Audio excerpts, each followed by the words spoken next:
Sobat Kreasi, welcome back to podcast Ruang Kreasi Komunikasi. Bersama aku, Namira Shalwalia, yang bakal jadi host untuk episode kali ini. Buat Sobat Kreasi yang belum nonton episode-episode sebelumnya, yuk langsung ditonton dulu karena tentunya banyak banget informasi dan juga ilmu yang bermanfaat banget buat kalian semua.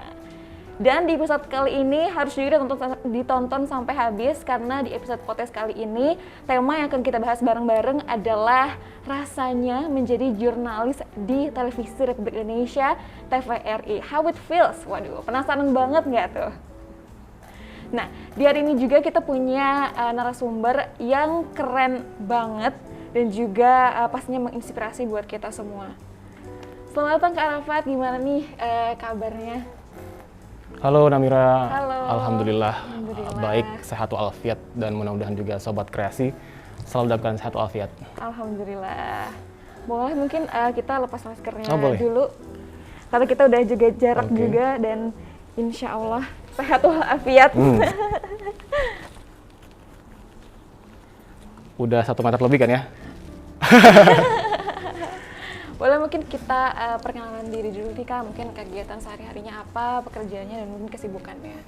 Oke, thank you Namira. Saat ini selain bekerja sebagai presenter, reporter di TVRI, sebenarnya juga punya kesibukan lain di Dinas Kebudayaan dan Pariwisata Kota Banjarmasin.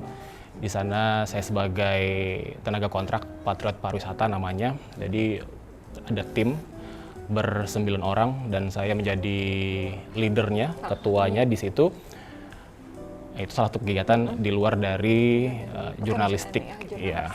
Nah, di jurnalistik sendiri saya sudah lama di TVRI, hampir 7 tahun. 7 tahun menjalani pekerjaan di bidang jurnalistik, tepatnya di Televisi Republik Indonesia. Awalnya bekerja sebagai justru pembaca berita, namun pas berkembang semakin tahun, News anchor ya? Jadi yang dikerjain banyak, reporter juga, ngeliput berita juga. Nyambinya banyak banget ya? Banyak, otomatis rezeki juga tambah banyak. Alhamdulillah ya. Nah mungkin Kak Arafat ini kenapa sih Kak memilih masuk ke dalam dunia jurnalistik? Apakah emang udah cita-cita nih dari lama atau mungkin ada cerita yang menarik di baliknya? Ini kalau cerita tentang kenapa bisa terjun di dunia jurnalis ini kan ada cita-cita dari kecil nih pengen jadi reporter. Ini ceritanya panjang nih Namira. Enggak apa-apa. Namira dengerin sampai selesai pokoknya. Jadi waktu kecil itu kan sering lihat berita, lihat apa tuh yang di TV itu kan pria dan wanitanya yang lagi baca berita tuh kayak keren. Iya. Jadi kalau kita pengen masuk TV nggak bisa jadi artis, mending jadi pembaca berita aja. Waduh. Nah, kayaknya kalau jadi pembaca berita itu ada aura-aura gimana gitu. Keren gimana ya, gitu ya ada sisi-sisi kekerenan sedikit lah bagi kita yang pengen tampil biasanya kan ya. Nah, lalu ada kesempatan kalau tidak salah tahun 2012 saya ikut audisi bintang presenter. Jadi ceritanya sebelum masuk di TVRI ini di Duta TV terlebih dahulu. Nah ini mungkin kalau di teman-teman presenter di lokal ini sering bergonta-ganti ini ya, stasiun televisi. Nah salah satunya saya yang awalnya dulu di Duta TV terus pindah ke TVRI. Jadi di Duta TV itu awalnya karena mengikuti tadi audisi bintang presenter, itu kayak lomba gitu. Kayak lomba, jadi lombanya sebenarnya campur, ada yang presenter berita, ada presenter olahraga, ada juga musik, ada juga agama, nyampur di jadi satu. Dan alhamdulillah menang. Jadi juara 1 dan otomatis mendapatkan kontrak untuk menjadi presenter di Duta TV itu. Dan kalau boleh tahu itu kakak masuk lomba yang ke kategori apa tuh? Kan kayak atau olahraga kah atau agama yang waktu kakak ikuti saat itu? Kalau Namira tebak apa nih kira-kira? Absolutely berita dong, ya berita. Jadi apa ya, kalau di berita itu tadi seperti yang saya sampaikan, kayaknya Kayaknya udah keren tujuan ya. dari awal Iya, ya, iya. sebenarnya ngincar itu. Walaupun kita apa ya, nggak bisa acting, tapi kalau bisa menyampaikan sesuatu di depan kamera itu menjadi sebuah kebanggaan. Sebuah kebanggaan Ya, tersendiri, apalagi benar. itu kan yang disampaikan tuh adalah hal-hal penting, informasi-informasi penting, ya, Betul. berita-berita penting gitu. Yang kayaknya harus banget orang tahu ini. Kak. Betul.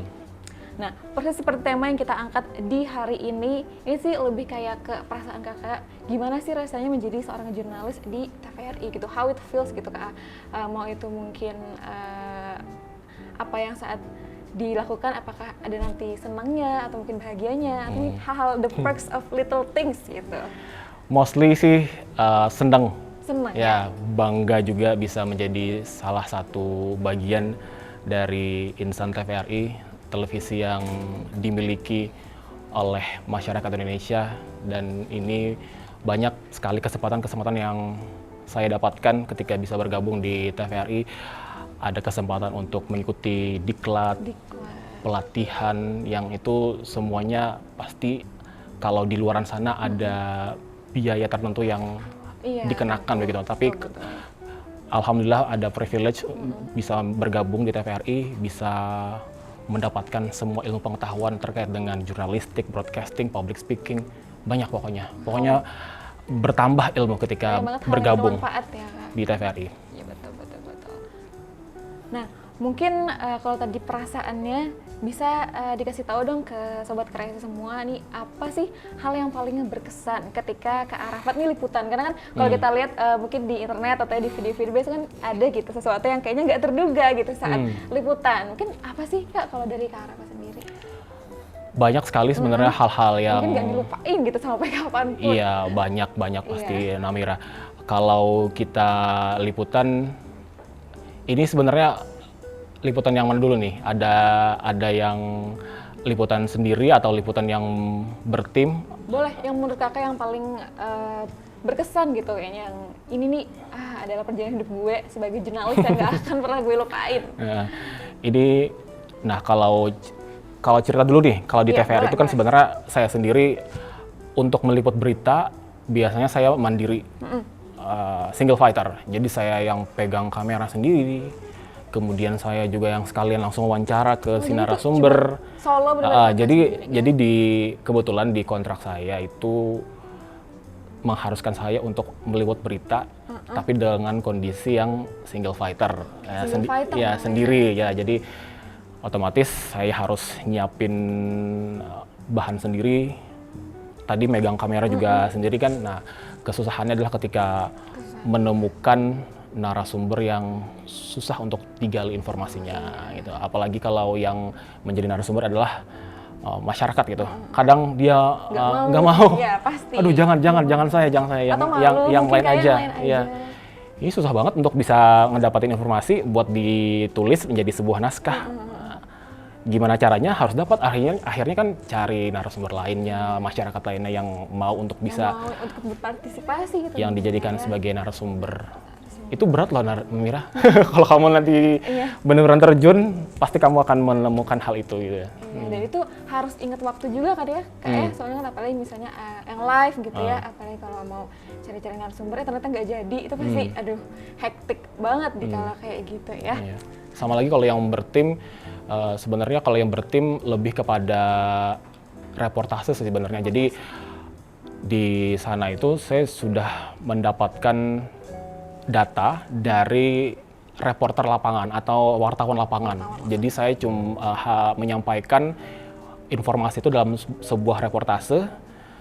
Nah, kalau itu ada tim-timnya, ada kameramennya sendiri, ada produsernya juga yang hadir. Jadi untuk bertim emang jadi di situ saya lebih dimudahkan untuk bisa menginformasikan secara langsung kepada pemirsa yang menyaksikan program live tuh biasanya kalau yang bertim itu. Biasanya kita lihat di TV, breaking news, atau news di sore hari atau malam hari ya. Nah, sekarang bisa tolong nggak sih Kak spill nih atau kasih tahu ke sobat kreasi semua, karena kebanyakan pasti yang nonton ini adalah orang-orang yang ya studinya itu ilmu komunikasi. Pasti dari banyaknya sobat kreasi yang lagi nonton ini ada yang pengen banget nanti jadi jurnalis kayak Arafat. Gimana sih mungkin tips and triknya atau caranya nanti untuk dapat bekerja sebagai jurnalis apalagi di TVRI nanti kan? Menjadi sebuah keunggulan sebenarnya bagi teman-teman sobat kreasi yang tentunya adalah jurusannya ilmu komunikasi. Baik itu yang dia konsentrasi jurnalistik maupun PR maupun advertising juga. Tapi teman-teman sebenarnya untuk menjadi sebagai seorang jurnalis itu tidak hanya terbatas pada background pendidikan. Di beberapa tempat yang saya tahu ada yang menerima background yang justru jauh berbeda. Iya. Gitu. Kalau Kak Rafa sendiri dari background? Nah, aku kan penasaran jadinya kan. Mau tau banget nih. Mau tahu banget deh. Jadi saya itu S1-nya kimia murni. Waduh, kimia murni. Iya. Aduh. Jadi memang sudah sempat juga kerja di bidang yang sama, cuman pas ada kesempatan itu, pas dicoba, keterusan gitu. Ya, emang kita tuh emang gak bakal tahu apa yang terjadi nanti Ya, itu dia. Jadi yang jelas kalau sobat kreasi menjadi seorang mahasiswa ilmu komunikasi, otomatis udah punya bekal untuk bisa nantinya bekerja di dunia pertelevisian, menjadi jurnalis tentunya. Kan di teori udah pasti banyak kan ya, ada nulis berita juga, ada... Apalagi ada konsentrasinya emang jurnalistik. Nah, itu dia. Juga yang tentunya berkaitan dengan ini. Tapi yang paling penting sobat kreasi tidak hanya teorinya aja, prakteknya juga. Jadi ketika kalian sudah mendapatkan ilmunya seperti apa, langsung dipraktekkan. Karena nggak bisa instan dan memang harus latihan terus. Gitu. Apalagi jurnalistik ini adalah sifat yang kayaknya tuh harus emang benar latihan ya, nggak bisa emang teori kerja di kantor yang cuman ketik-ketik aja, ini emang harus turun langsung ke lapangan dan tahu situasi dan kondisinya, benar banget. Nah kalau mungkin Kak yang beda jurusan nih, mungkin kayak Kakak kan tadi di kimia murni, kalau mau ibaratnya tuh cicip-cicip atau mau mengetahui dunia jurnalistik, tapi beda banget nih sama studi yang dijalani, itu menurut Kakak apa yang harus dilakuin? Kalau saya sendiri berpendapat ya, semua background pendidikan apapun, selama dia mempunyai kemampuan untuk belajar, terutama di bidang jurnalistik, itu pasti akan mampu juga. Karena ketika mereka sudah mempunyai bekal ilmu yang S1 kan ibaratnya sudah mempunyai kemampuan analitis, berpikir dan sistematis, begitu otomatis punya modal itu dan tinggal dikembangkan lagi untuk bisa diaplikasikan ke dalam dunia jurnalistik. Nah, di dunia jurnalistik juga nantinya kan bisa belajar juga. Ada pelatihan-pelatihan juga kadang-kadang yang mengadakan dari stasiun televisi kan, atau bahkan juga dari lembaga pendidikan yang mengadakan pelatihan jurnalistik. Di sana kan juga pasti ada ilmu-ilmu yang bisa dipelajari. Kita bisa belajar dari banyak referensi, bisa dari buku, bisa dari juga TV langsung. Nah, jadi internet selama kita mempunyai kemauan untuk belajar terkait dengan jurnalistik, Insya Allah bakal Insya ada jalannya Allah ya. pasti bisa menguasai. Nah ini dengerin ya buat sobat kreasi yang mungkin juga bukan anak komunikasi, bisa aja kok ya, bisa jadi jurnalistik dan masuk ke dunia jurnalistik, tapi dengan catatan harus banget berusaha dan juga niat yang tulus dari dalam hati. Nah untuk kriterianya nih Kak, setiap bidang pekerjaan pasti punya kriteria kan masing-masing. Betul Namira. Nah kalau untuk Kakak sendiri dikatakan sebagai jurnalistik atau seorang jurnalis yang baik itu harus memuat apa-apa aja sih Kak? Seorang jurnalis yang baik harus apa nih? Harus good looking kah? Banyak nih yang mungkin berpikir, aduh nggak pede deh, aku merasa nggak good looking gitu. Atau Ini gimana? kalau bicara karena saya jurnalisnya televisi ya, otomatis yang seperti disampaikan sama Namira ini benar banget. Pertama juga penampilan memang harus benar-benar diperhatikan, apalagi kalau yang mereka diplot untuk tampil di depan kamera. Good looking menjadi sebuah keunggulan. Ya, minimal kalau tidak merasa good looking harus bisa menunjukkan bahwa diri ini layak untuk tampil di depan kamera. Nah, jadi kan karena kan sekarang bisa dipoles-poles tuh Namira. Jadi sesuatu yang menjadi kekurangan itu kan sekarang bisa banget. Sekarang udah zaman udah canggih banget ya kan, kita mau cari skincare apa tinggal beli, atau mau perawatan apa juga ya kalau ada niat tadi bisa banget untuk memperbaiki diri ya kan. Jadi nggak perlu minder atau insecure, misalnya ke anak-anak muda nih biasanya insecure kan, mau mencapai mimpi itu pasti ada aja halangan-halangannya seperti tadi kayak merasa insecure atau mungkin ya pertama juga males biasanya nih pas sahabat kreasi pernah merasakan hal ini. Nah selanjutnya nih Kak. Tapi tadi itu belum tidak berlaku juga bagi misalnya wartawan koran, ya karena kan dia tidak tampil di depan layar, radio juga seperti itu. Jadi masih ada harapan kalau memang untuk menjadi jurnalis, tidak jurnalis televisi, ada tempat-tempat lainnya yang bisa banyak jalan menuju untuk jalan. mengaplikasikan dirinya. Tapi juga sebaiknya yang paling penting adalah kemampuan Namira yang harus ditonjolkan begitu. Kalau hanya good looking tapi tidak bisa menonjolkan dari segi informatifnya, itu akan menjadi sebuah tanda tanya gitu. Jangan-jangan ini hanya modal tampang doang. Benar banget. Jadi kita harus isi otak perbagus juga penampilan kita. Betul. Itu sahabat kreasi. Nah, selanjutnya nih Kak, kita juga biasanya punya suatu role model atau mungkin sosok yang kita jadikan panutan atau contoh dalam melakukan sesuatu ya dalam kehidupan apapun itu, nggak mesti jadi pekerjaan juga ya. Nah, kalau Arafat sendiri siapa nih dan apa yang menjadi inspirasi, mungkin ya inspirasi juga terbesar untuk menjadi seorang jurnalis, atau mungkin pernah lihat seorang jurnalis membacakan berita, dia nih adalah role model gue, atau mungkin gimana?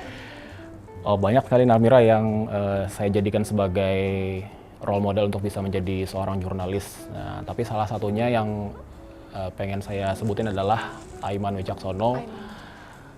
Kenapa kemarin itu alhamdulillah berkesempatan bertemu dengan beliau di Jakarta. Jadi TVRI kemarin itu ada sebuah refreshment atau penyegaran bagi presenter seluruh Indonesia itu gabung di Jakarta, kemudian dikasih materi-materi. Salah satu pematerinya adalah Aiman Wicaksono. Nah, Aiman Wicaksono ini juga dia punya background pendidikan yang berbeda dari dunia jurnalistik. Dia kalau tidak salah sarjana teknik sipil. Ini menandakan bahwa semua background pendidikan, selama dia punya kemampuan untuk bisa terjun dalam dunia jurnalistik, dia juga bisa menjadi seseorang yang hebat begitu. Dia juga punya program sendiri. Kalau tidak salah di Kompas TV namanya Aiman kan. Iya betul. Kalau di Metro TV kan kita kenal Mata Najwa. Oh udah pindah ya, bukan Metro TV lagi ya. Udah pindah ke TV lain ya. Iya, di depannya T kalau nggak salah. Ya, nah jadi itu salah satu kehebatan dari seorang jurnalis ketika dia punya program sendiri dengan ada embel-embel namanya. Nah, itu Namira. Oke, thank you banget Kak. Mungkin untuk pertanyaan selanjutnya, sekarang kita bakal membacakan pertanyaan-pertanyaan dari Sobat Kreasi yang tentunya udah penasaran banget dengan pembahasan tema kita hari ini. Di pertanyaan pertama nih ada dari Indra. Kira-kira apa tantangan yang paling sulit pada pekerjaan wartawan, Kak? Tantangan yang paling sulit? Kita harus bisa menerima semua arahan yang diberikan oleh pimpinan kita. Turun kamu ke banjir, harus turun ke banjir kan. Ini Januari kemarin nih contohnya Namira, saya harus report tentang banjir di Banjarmasin. Jadi saya banjir-banjiran itu kan kalau transportasi sendiri kan kebetulan ini punyanya motor kan ya. Bayangin motor di daerah Pal 6C itu susah. Iya. Jadi tantangannya adalah kita harus bisa menuju ke tempat lokasi, bagaimana caranya agar bisa medan tetap yang sulit harus diterjang ya apapun itu. Harus live report segera tapi dalam keadaan yang susah aksesnya. Akhirnya saya nebeng sama mobil pick up, bayangin. Saat itu Kakak single fighter ya? Seperti itu? Sebenarnya bertim, cuman saya sendiri harus menuju ke tempat itu sendirian. Ya. Untuk menuju ke tempat itu ternyata harus ada pengorbanan dulu nih. Jadi lumayan besar banget ya. Motor ditinggal, akhirnya nebeng tadi sama mobil pick up gabung sama itu kalau nggak salah pengungsi juga yang mau pindah ke tempat mana gitu. Sama ada juga relawan-relawan dari mahasiswa mana gitu gabung di situ. Seru sih jadi malahannya pasti seru banget. kayak ngerasain ikut ngungsi juga. Apalagi nih tiba-tiba kenapa jadi di pick up gitu ya. Itu pengalaman Oke. banjir sih yang paling tantangannya. Iya, intinya tadi mungkin adalah keadaan di sana ya. Jadi kita harus ready apapun Iya. itu. Oke, selanjutnya ini dari Anon ya. Jadi jurnalis, aduh ini pertanyaannya agak-agak Sensitif spicy ya. spicy, sensitif juga. Jadi jurnalis nih kira-kira berapa sih Kak fee atau gajinya katanya? Tuh kepo banget nih. ini saya curiga nih anonim, jangan-jangan Namira ya yang nanya. Dikasih label anonim. Enggak, ini siapa nih pasti Sobat Kreasi yang Oh, Sobat Kreasi ya. Iya, Sobat Kreasi. Ini pertanyaan sebenarnya adalah pertanyaan yang sangat sensitif Iya. dan seperti yang tadi Namira bilang seksi sekali ya. Jadi kalau kisaran penghasilan dari seorang jurnalis itu bervariasi. Bervariasi. Iya. Oke, ini ingat anonim Kang. Bervariasi. Kalau di tempat saya bekerja, tergantung seberapa besar kamu punya kontribusi, maka sebesar itulah kamu akan mendapatkan penghasilan. Iya. Kontribusi. Iya. Waktu juga mungkin. Iya. Waktu akan menghasilkan penghasilan yang baik juga nantinya. Oke, diingat ya untuk anonim yang telah menyatakan ternyata menanyakan pertanyaan yang menantang satu ini. Oke, next ini dari Desi Puspita, Sobat Kreasi Desi Puspita. Buat jadi jurnalis, program studi apa yang dapat kita tempuh? Ini udah kita bahas sama-sama. Tapi nggak apa diulang lagi Nggak aja. apa-apa Yang diulang. jelas untuk bisa menjadi seorang jurnalis bisa sebenarnya semua jurusan dan menjadi sebuah keunggulan kalau kalian berasal dari program studi ilmu komunikasi. Ya. Oke, tapi jurusan apapun no problem, yang penting berusaha dan niat yang tulus. Oke, next dari Maisyarah. Jurnalis lapangan itu berat gak sih Kak? Jurnalis lapangan. Oke, gimana tuh Kak? Masyarah jelas berat Masyarah. Berat. Jelas berat ya. Apalagi banyak banget tantangannya ya Kak. Iya betul. Nah tapi karena menjadi seorang jurnalis oleh beberapa orang adalah sebuah passion, Passion. jadi itu terasa ringan jadinya. Nah jadi ini tips juga bagi teman-teman Sobat Kreasi yang merasa bahwa apakah dia sudah menemukan passion atau belum di dunia jurnalistik. Coba kamu lakukan sebuah hal yang berkaitan dengan dunia jurnalistik, mungkin itu adalah meliput sebuah berita, kemudian kamu tulis beritanya dan coba juga kamu kalau punya kamera silahkan ambil gambar juga. Kena ambil gambar. Foto berarti kemampuan megang kamera ini diperlukan juga ya? Ya, semuanya harus kalau bisa semuanya harus bisa package gitu ya, dari satu paket harus menulis, bisa dikuasai. Public speaking, kemampuan megang kamera. Nah, coba deh itu dulu. Apakah itu yang kalian lakukan adalah sebuah kesenangan ya, atau itu sesuatu yang memberatkan gitu. Ketika kalian mengerjakan itu dengan waktu tertentu ternyata tidak berasa, berarti itu passion kamu. Nah. Ingat kalau kelamaan nggak kerasa jadi sesuatu tapi seneng bawanya happy. Nah itu mungkin adalah passion kalian para Sobat Kreasi. Ini di quotes yang Namira dapat juga hari ini Kak. Oke, next dari Abdul Bambang. Oke, jenjang karir seorang jurnalis itu gimana sih Kak? Jenjang karir di tempat tertentu juga pasti berbeda ya. Ya, setahu saya sih memang kalau dari awal otomatis yang pemula dulu jurnalis awal, kemudian setelah beberapa lama dia menjadi senior, kemudian di tempat saya itu ada namanya koordinator liputan. Setelah di atasnya lagi ada namanya koordinator berita. Gitu. Kalau paling tinggi ya pimpinan redaksi. Betul. Iya. Misalnya lihat di akhir news misalnya ada itu ya. Oke. And next. Oke. Di podcast Ruang Kreasi Komunikasi hari ini seneng banget bisa ngobrol bareng aku Namira dengan Kak Arafa yang punya banyak banget tentunya pengalaman dan segudang informasi yang bermanfaat banget buat kita Sobat Kreasi, terutama buat kamu yang nantinya pengen masuk ke dunia jurnalistik. Mungkin Kak bisa ditambahin sedikit lagi wejangan atau mungkin quotes supaya teman-teman nih yang lagi nonton bisa tambah semangat nih ngejar cita-citanya, juga ngejar apa mimpi dan impian-impiannya yang masih pasti nih dalam proses Kak. Ya oke. Buat Sobat Kreasi yang tentunya setia nontonin channel Ruang Kreasi Komunikasi Iya, itu betul. apa ya? Pokoknya kalau mau jadi jurnalis, yang pertama kalian harus punya keinginan yang kuat untuk bisa belajar, pelajari juga banyak hal, dan juga setiap hari kalau bisa harus menerima informasi.